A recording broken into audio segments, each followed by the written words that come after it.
하나님 말씀 고린도후서 3장 12절로 18절까지 말씀입니다. 고린도후서 3장 12절로 18절까지 다 찾으셨으면 우리 함께 같이 읽겠습니다. 우리가 이 같은 소망이 있으므로 담대히 말하노니 우리는 모세가 이스라엘 자손들에게 장차 없어질 것에 결국을 주목하지 못하게 하려고 수건을 그 얼굴에 쓴 것 같이 아니하노라. 그러나 그들의 마음이 완고하여 오늘까지도 구약을 읽을 때에 그 수건이 벗겨지지 아니하고 있으니 그 수건은 그리스도 안에서 없어질 것이라.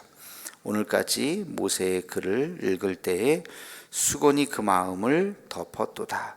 그러나 언제든지 주께로 돌아가면 그 수건이 벗겨지리라. 주는 영이시니 주의 영이 계신 곳에는 자유가 있느니라. 우리가 다 수건을 벗은 얼굴로 거울을 보는 것 같이 주의 영광을 보매 그와 같은 형상으로 변화하여 영광에서 영광에 이르니 곧 주의 영으로 말미암음이니라. 아멘. 고린도 전서에 비해서 고린도 후서는 조금 번역이 좀 어렵게 돼 있어요. 원문에서 글을 이렇게 좀 어렵게 썼는지는 제가 잘 모르겠지만 번역이 이렇게 한 번에 이렇게 딱 이해하기가 쉽지 않은 좀 이 부분이 특별히 좀 더 계속 좀 그렇습니다. 고린도 후서가 그런데 조금 우리가 단순화해서 생각해 보면 이해하기가 어려운 그런 말씀은 아니에요. 12절에 보면 우리가 이 같은 소망이 있으므로 담대히 말하노라. 여기 이제 이 같은이라고 하는 것은 그 앞에 6절에서 11절까지 나오는 본문에 대한 이야기인데 복음의 직분이 율법의 직분보다 더 영광스럽다 하는 것을 이야기하는 것입니다. 그래서 율법의 직분하고 이제 비교를 하는데 율법의 대표는 모세죠. 그래서 모세 이야기가 이제 나오는 것이고, 그리고 모세 시대를 넘어서서 예수님 이후에 복음의 시대가 열렸죠. 그래서 사도 바울 자신은 이 복음을 전하는 사람이다. 그래서 이 복음의 직분이 율법을 가르치는 율법의 직분보다도 훨씬 더 영광스럽다. 이제 이 두 가지를 이제 비교를 하는 이제 그런 이야기가 계속되고 있습니다. 그래서 13절에 보면 모세 이야기를 하는데 계속해서 이제 수건 이야기가 나와요. 그렇죠? 그 출애굽기에 보면 모세가 수건으로 얼굴을 가리는 장면이 나와요. 그것에 대해서 왜 가렸는지에 대해서 자세하게 설명을 하지는 않습니다만 이제 이것이 바로 그 바울의 해석이에요. 바울의 해석은 모세가 얼굴을 이렇게 그 빛을 가리기 위해서 얼굴에 이렇게 수건을 이렇게 가리는 이제 그런 장면이 나오는데, 수건이 의미하는 것은 이제 율법의 원래의 의미를 가리는 것이다. 율법의 원래의 의미를 가리는 것으로 바울이 해석을 하는 것입니다. 그래서 16절에 보면 그런 말씀이 있죠. 그러나 언제든지 주께로 돌아가면 그 수건이 벗겨지리라. 수건이 벗겨졌을 때 율법의 원래의 의미가 드러나게 된다는 것입니다. 그러니까 수건은 율법의 의미를 지금 덮고 있는 거예요. 우리가 율법을 온전히 알기 어렵다는 것이죠. 그 하나하나의 구절은 이해는 하겠지만 정말로 그 율법이 말하는 것이 무엇이냐 하는 것은 수건으로 지금 가리고 있다는 것이에요. 그래서 수건이 벗겨져야 율법의 원래의 의미를 알 수가 있다. 이제 그런 이야기를 하면서 그 수건이 정말로 벗겨질 때 어떤 일이 일어나느냐, 율법의 그 의미가 완전히 이해될 때 자유함이 있다는 것입니다. 그래서 17절 말씀을 그렇게 쓰는 거예요. 주는 영이시니 주의 영이 계신 곳에는 자유함이 있느니라. 이게 16절하고 17절하고 이어지는 이유가 이 수건으로 율법을 가리고 있었는데 수건이 벗겨지면 진정한 율법의 의미가 드러날 것이요, 진정한 율법의 의미가 드러나면 거기에 거룩한 영이 임하는 것이고 그때 자유가 일어나게 되는 것이다. 여러분, 이 이야기는 바로 이제 예수님 이야기죠. 예수님께서는 이제 모세 율법을 예수님이 어기신 분이 아니죠. 근데 실제로는 예수님께서 모세의 율법을 어겼다고 바리새인들은 보았죠. 정결례법을 어기시기도 했고, 안식일법을 어기시기도 했고, 성전법을 어기시기도 했고, 예수님께서는 성전에서 손마른 자를 치유해 주시기도 하고, 안식일에 벼이삭을 이렇게 발라서 먹기도 하고, 이런 것들이 율법에는 분명히 잘못된 것이죠. 그래서 바리새인들은 그것을 지적을 한 것이죠. 그런데 그러면 예수님이 율법을 어기신 분이냐, 모세의 율법도 잘 지키지 않은 분이냐? 바울은 그게 아니라는 거예요. 율법의 원래 의미가 뭐냐? 예수님께서도 말씀하셨지만 그 안식일 날 생명이 위독한 사람을 고쳐주는 게 맞냐, 안식일이라고 지나치는 게 맞냐, 그 사람을 살려주는 것이 맞다. 이게 율법의 본래의 의미라는 것입니다. 이게 바로 수건이 벗겨진다는 그런 의미예요. 그래서 바리새인들은 수건을 벗기지 못하고 율법만 따른 거죠. 그러니까 자기들은 그 율법만 따르니까 맞다고 생각하지만 때로는 예수님이 그 수건을 벗기시는, 그래서 율법의 본래 의미를 말씀하시는 그러한 것을 지금 이 바울이 이야기하고 있는 것입니다. 그래서 로마서에 보면 바울이 예수님은 율법의 완성이다, 율법을 완성하신 분이다. 그러니까 예수님이 행하신 그 말씀에 대해서 토달면 안 된다. 예수님께서는 그 율법의 본래 취지도 아시고 그 의미도 다 아시고, 그래서 예수님께서 하셨던 것은 율법을 완성시키는 것이지 율법에 대해서 예수님이 책 잡히시는 분이 아니다 하는 것을 이야기를 하고 있습니다. 율법을 넘어서는 시대를 뭐라고 그러느냐? 그거를 우리는 은혜의 시대라고 그러는 거야. 은혜의 시대. 그래서 바리새인들까지 구약의 시대는 율법에 갇혀져 있는 시대, 다시 말해서 수건으로 덮여져 있는 시대이고, 드디어 수건이 벗겨지는 시대, 그 시대를 은혜의 시대라고 이야기하는 것입니다. 그래서 우리도 율법에 갇혀져 있는 삶이 아니라 은혜의 시대로 나아가야 되는 것이죠. 자, 죄를 지은 사람이 있어요. 죄를 지었으면 죄에 대해서 대가를 치러야 되겠죠. 그 죄에 대해서 벌을 주는 것은 뭡니까? 그것은 율법의 시대예요. 그렇죠? 잘못했으니까 벌을 받아야죠. 성경에 나오는 대로 모세의 율법대로 당신 어떤 죄를 지었으니까 그 죄에 대해서는 이렇게 벌을 받아야 됩니다. 그 말은 맞는 얘기예요. 틀린 말이 아니에요.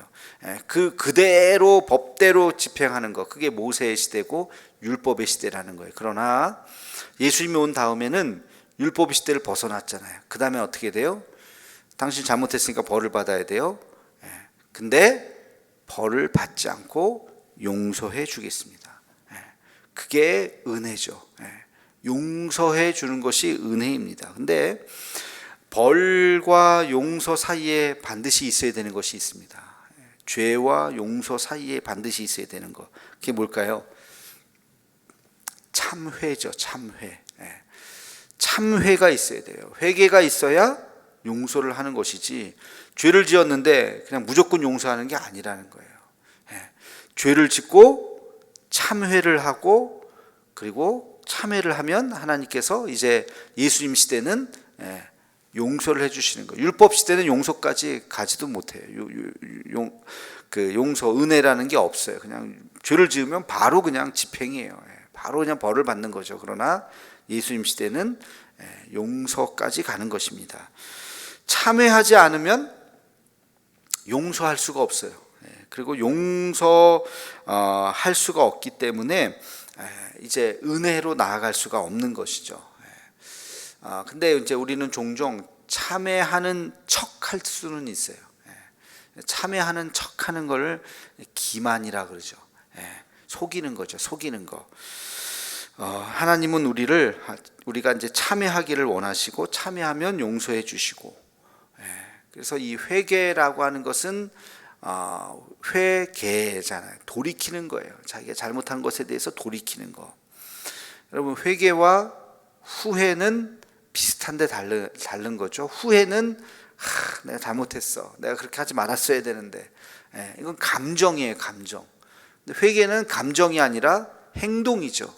완전히 돌이키는 것입니다. 그래서 예를 들면 술을 먹는 사람이 아침에 일어나니까 너무 힘들다. 술 먹고 막. 그래서 후회해. 내가 술을 먹지 말았어야 되는데 왜 술을 먹어가지고 내가 이렇게 실수도 하고 몸도 안 좋고, 먹지 말아야지. 이거는 뭐예요?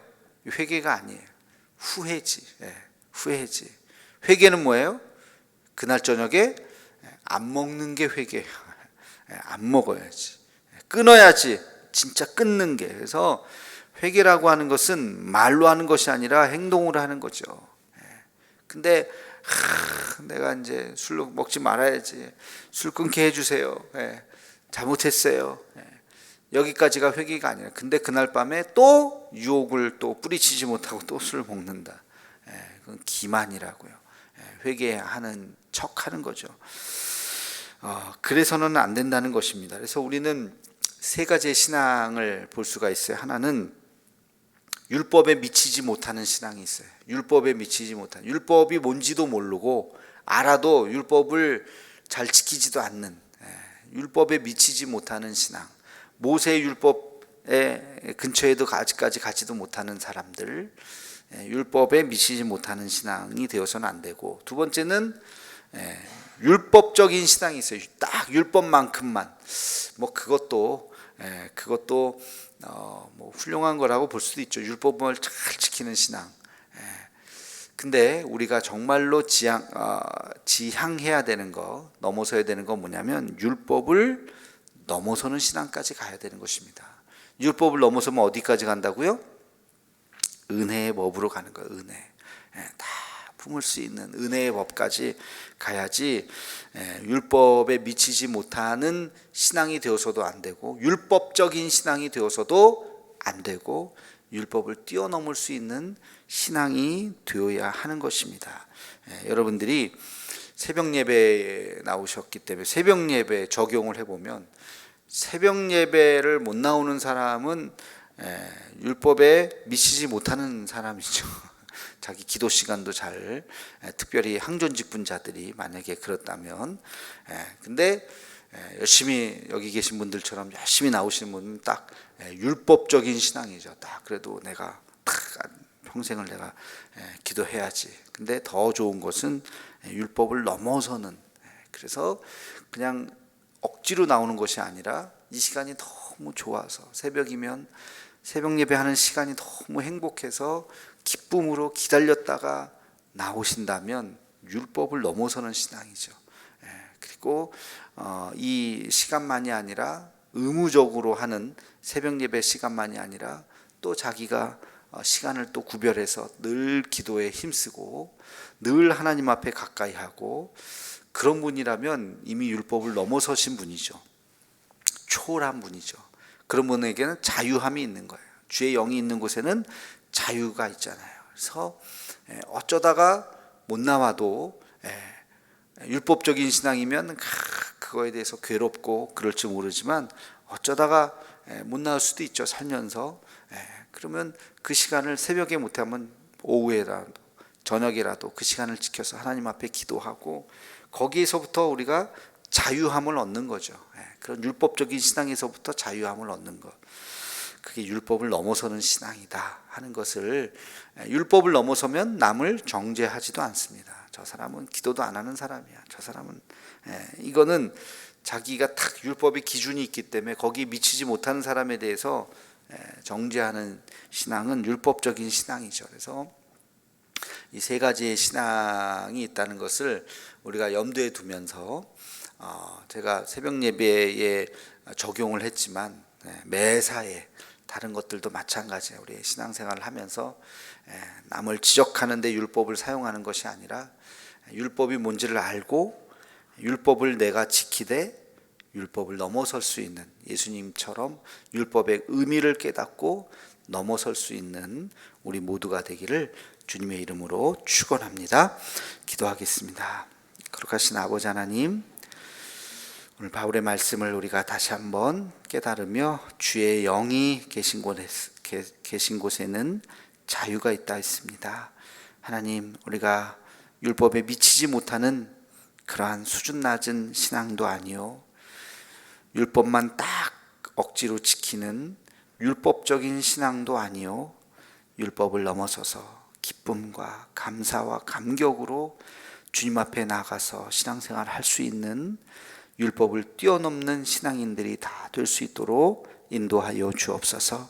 기도하는 시간이나 말씀 보는 시간이나 전도하는 때나 우리가 신앙생활하는 봉사하는 것이나 어떤 것도 율법에 얽매이기 때문에, 해야 하기 때문에 하는 것이 아니라 기쁨으로 감당할 수 있는, 좋아서 감당할 수 있는 우리들의 모습이 되게 하여 주시옵소서. 예수님의 이름으로 기도하옵나이다. 아멘.